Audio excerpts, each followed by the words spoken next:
大家好. 네, 중국어 첫 시간입니다. 중국어를 이제 본격적으로 배울 텐데요. 이번 시간에는 중국이 어떤 나라인지 같이 알아보고 우리가 왜 중국어를 배우면 좋을까에 대해서 같이 고민하고 이야기 나누는 시간을 가지려고 합니다. 이번 시간에 배울 내용입니다. 나라 이름, 국기, 수도, 면적, 행정구역, 인구 및 인구 구성에 대해서 같이 공부하고 마지막으로 중국의 경제에 대해서 살펴보도록 하겠습니다. 우리나라의 정식 명칭은 대한민국이지요. 이 중에서 한국 이렇게 두 글자를 따서 우리가 보통 한국이라고 부릅니다. 중국의 정식 명칭은 중화인민공화국입니다. 중국어로는 中华人民共和国라고 얘기하고요. 이 중에서 첫 번째 글자 중, 마지막 글자 국자를 따서 우리가 보통 중국이라고 부릅니다. 다음은 중국의 국기에 대해서 살펴보겠습니다. 우리나라의 국기 이름은 태극기죠. 중국 국기의 이름은 오성 홍기입니다. 다서도, 별성, 붉을홍, 깃발기 해서 5개의 별이 있는 붉은 깃발이라는 뜻이에요. 깃발을 살펴보면 여기 이제 5개의 별이 있지요. 이 5개의 별은 각각 의미하는 바가 있는데요. 가장 큰 별은 공산당이고요. 나머지 4개의 별은 노동자, 농민, 소자산 계급, 민족 자산 계급을 의미합니다. 다음은 중국의 수도에 대해서 살펴보겠습니다. 중국의 수도는 베이징이라는 곳인데요. 우리나라 한자어로 북경이라고도 합니다. 베이징은 중국의 원나라 때부터 수도였어요. 원나라면 우리나라가 고려 시기였거든요. 고려, 조선, 그리고 일제 식민지 시대, 그리고 지금까지 수도이구나 라고 생각을 하시면 돼요. 이렇게 아주 오랜 역사를 지닌 곳이기 때문에 베이징을 전통과 현대가 같이 공존하는 문화의 도시다 라고 칭하기도 합니다. 베이징에는 아주 많은 관광 명소들이 있는데요. 여러분이 시간이 나실 때 한번 여행을 가보면 좋을 것 같습니다. 우리나라는 동경 시간을 표준 시간으로 사용하고 있고 중국은 베이징 시간을 표준 시간으로 사용하고 있습니다. 그래서 우리나라와 중국의 시차는 약 1시간 정도 생기는데요. 우리나라에서 중국으로 여행을 갔을 때에는 마치 1시간 정도 공짜로 얻은 듯한 느낌을 받을 수 있고, 반면 중국에서 귀국했을 때에는 누군가가 내 1시간을 뺏어간 듯한 느낌을 받을 수 있습니다. 2008년 베이징 올림픽을 아시나요? 아마도 여러분은 아주 어렸을 때라서 기억이 나지 않을 것 같아요. 괜찮습니다. 2022년에 베이징에서 동계올림픽이 열립니다. 베이징은 서울보다 약간 높은 곳이라서 춥습니다. 그런데 눈이 많이 오진 않아요. 과연 눈이 많이 오지 않는 베이징에서 중국이 어떻게 동계올림픽을 열지 궁금한데요. 2년 뒤에 동계올림픽에 출전할 우리 선수들을 같이 응원해 볼까요? 다음으로 중국의 면적에 대해서 살펴보겠습니다. 자, 우리나라가 겨우 요만큼이에요. 그것도 남북한 합쳐가지고 한반도가 여기에 있는데요. 이 한반도에 44배의 땅을 가지고 있다고 하고요. 이 면적은 세계 4위라고 합니다. 저는 요 위에 있는 동북삼성 요 땅이 상당히 아쉬운데요. 이 땅이 어느 땅인지 여러분 아시죠? 네, 고구려 땅이었죠. 우리가 이 땅을 수복한다면 우리 땅도 진짜 많이 넓어질 것 같은데 이 땅뿐만 아니라 그냥 저는 요 땅만 해도 괜찮을 것 같아요. 요만큼이 간도 땅이에요. 간도라는 곳인데 간도가 원래는 중국 땅이 아닌 것 같은데 간도를 우리가 간도만이라도 가지고 오면 상당히 좋을 것 같은데 자 어쨌든 여기 요 위에 있는 요 동북 삼성이 우리나라 조선족들이 많이 살고 있는 지역이기도 하고 고구려가 세워졌던 땅이기도 합니다. 네, 이제 중국의 행정구역에 대해서 살펴보도록 하겠습니다. 중국은 22개의 성, 5개의 자치구, 4개의 직할시, 그리고 2개의 특별행정구역으로 구성되어 있어요. 여기 있는 이 성이라는 개념은 임금님, 왕비님이 사는 그런 성이 아니고 우리나라 도에 해당되는 개념이에요.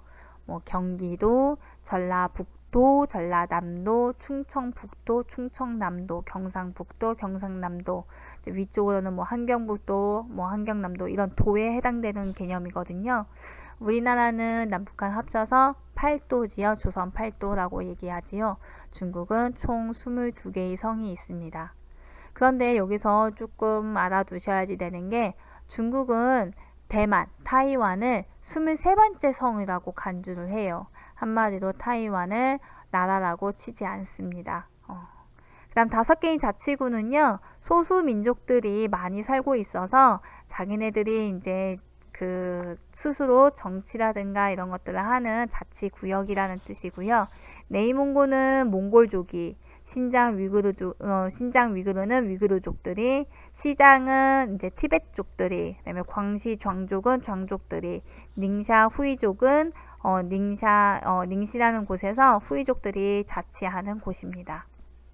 4개의 직할시는 베이징, 텐진, 상하이, 충칭 이렇게 이제 4가지 지역이 있는데 이 직할시는 우리나라 광역시나 이런 것들에 해당이 돼요. 우리도 인천광역시죠.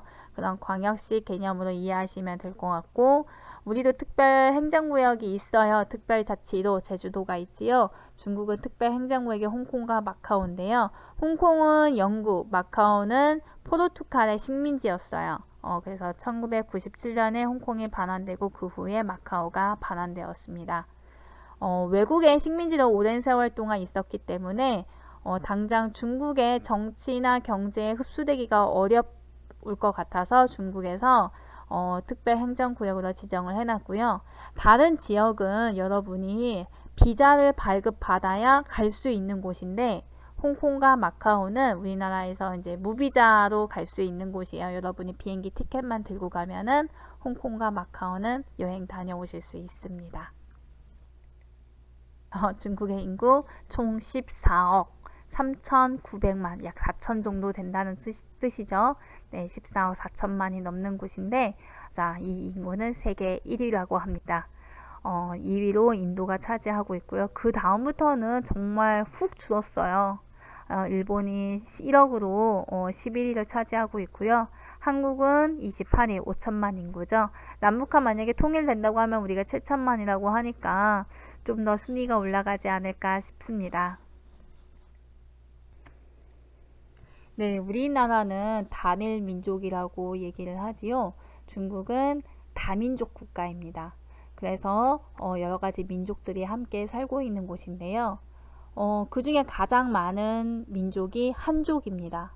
한족이 거의 90% 이상, 92%에 가깝게 살고 있고요. 나머지 55개의 소수민족이 약 8.5% 정도로 살고 있다고 합니다.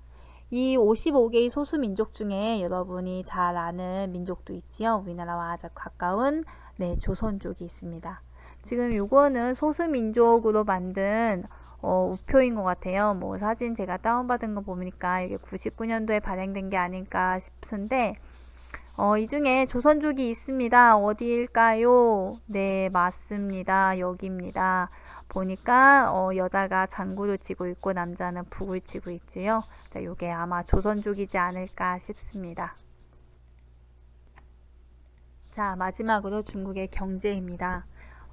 중국의 경제는 세계 경제 2위를 차지하고 있지요. 1위는 역시 미국이고요. 그래서 이제 G2라고도 많이 하지요. G2. 자, GDP 달러 이렇게 비교를 해보면 미국이 20조가 넘어요. 그리고 2위인 중국이 13조고요. 우리나라는 1조입니다. 경제 성장률 몇 년 전까지만 해도 중국이 9%의 경제 성장률을 보였는데 지금은 6.6%로 조금 줄은 상태고요. 우리나라는 2.7%의 경제 성장률을 보이고 있습니다. 올해는 코로나 때문에 아마도 경제 성장률이 우리나라가 마이너스가 된다는 소리도 있는데 어쨌든 중국이 엄청나게 발전을 하고 있는 것은 틀림없는 것 같습니다. 경제 부분을 조금 더 살펴보면 중국이 우리나라의 무역 대상국 1위입니다. 2018년도 우리나라 10대 교역국의 통계를 보면은 1위가 중국입니다. 보면 알겠지만 사실 뭐 여기 4위가 홍콩이라고 되어 있는데 홍콩 중국 거예요. 그러면 이만큼 중국이라고 보면은 중국이 3분의 1을 차지하고 있지요. 저도 코로나가 처음에 중국에서 막 퍼지고 있을 때 중국 사람들 입국 금지시켜야 되는 거 아니야? 라고 생각을 했는데 이 정도의 규모면 입국 금지했다가 우리나라 경제가 망할 수도 있겠죠. 네.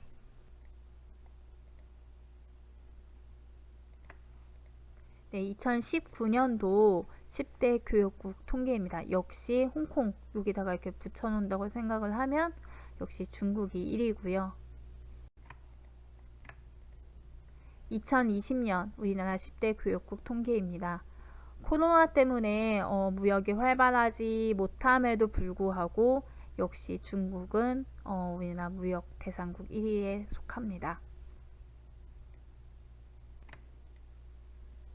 자, 경제까지 우리가 같이 살펴봤는데요. 요거는 중국의 국가입니다. 여러분의 참고적으로 알아두시라고 제가 넣었고요. 아마 동계올림픽 2년 뒤 동계올림픽에 이 곡이 굉장히 많이 나올 것 같습니다. 우리나라의 국가는 애국가지요. 중국의 국가의 이름은 의용군 행진곡입니다. 이 곡은 1935년 영화의 주제가였어요. 그러다가 1949년에 중국의 국가로 지정이 되었습니다. 영상은 조금 있다가 선생님이랑 같이 보도록 하고요. 자, 이제 정리해 볼까요? 제가 시간을 드리고 싶지만 그러면 강의가 좀 지루해지고 늘어질 수도 있을 것 같아서 여러분이 잠시 일시 정지를 누르시고 빈칸에 있는 단어들을 한번 채워보시기 바랍니다. 네, 다 맞추셨나요? 그러면 우리 같이 한번 읽어볼까요? 중국의 수도는 베이징이죠. 중국과 우리나라의 시차는 1시간입니다.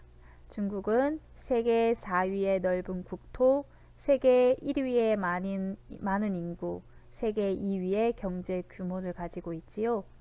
중국의 한족은 중국 전체 인구의 약 92%를 차지하고 있고 소수민족은 약 8%를 차지하고 있습니다. 자, 그럼 여기서 제가 하나 질문 드릴게요. 그러면 중국의 총 민족은 몇 개일까요? 그렇죠. 56개입니다. 그 중에서 소수민족이 몇 개? 맞아요. 55개의 소수민족입니다. 오케이, 잘하셨어요. 네, 지금까지 강의 듣느라 너무 고생 많았어요. 수고하셨고요. 이 지금 배운 내용을 바탕으로 각자 중국어를 배워야 되는 이유를 고민해보고 클래스팅에 댓글로 달아주세요. 네, 그러면 우리 아까 나왔던 영상들 함께 시청하면서 수업을 마치도록 하겠습니다. 大家辛苦了，再见。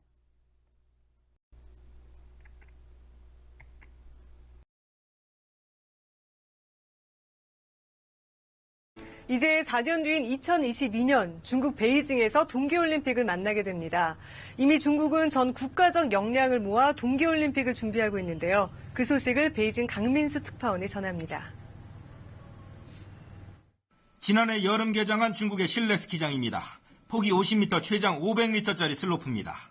초급부터 중급 최고 경사 25도짜리 고급 코스까지 구비되어 있습니다. 是世界最大的室内滑雪场。 这个我们在4月份呢也有申报了这个吉尼斯的这个世界纪录。 중국 스키와 스노보드 국가대표팀이 지난해 여름 이곳에서 연습을 했습니다. 2008년 중국 베이징 올림픽 주 경기장이 빙설 경기장으로 바뀌었습니다. 베이징 시내 초중등학교가 올해부터 정규 과목으로 편성한 빙상 종목 수업을 이곳에서 진행합니다. 시진핑 주석의 동계 스포츠 육성 방침에 따른 것입니다. 它的普及程度啊，和我们的竞技水平还不够啊。通过办冬奥啊，把它极大的提高起来。 중국 국가체육총국은 오는 2025년까지 엘리트 선수 500만 명을 포함한 동계 스포츠 인구 3억 명을 육성하기로 했고 스케이트장은 800개, 스키장은 1000개로 늘린다는 목표를 세웠습니다. 베이징의 초등학교엔 아이스링크가 설치됐고 허베이성의 모든 초등학교 학생들은 스키 교육을 의무적으로 받게 됐습니다. 헤이롱 장성 등 동북지방에서도 동계 스포츠 엘리트 학생들이 구슬땀을 흘리고 있습니다. 我以后的梦想是站上最高领奖台，站上奥运会的领奖台。4年后，2022北京见，강력합니다. 베이징에서 KBS 뉴스 강민수입니다.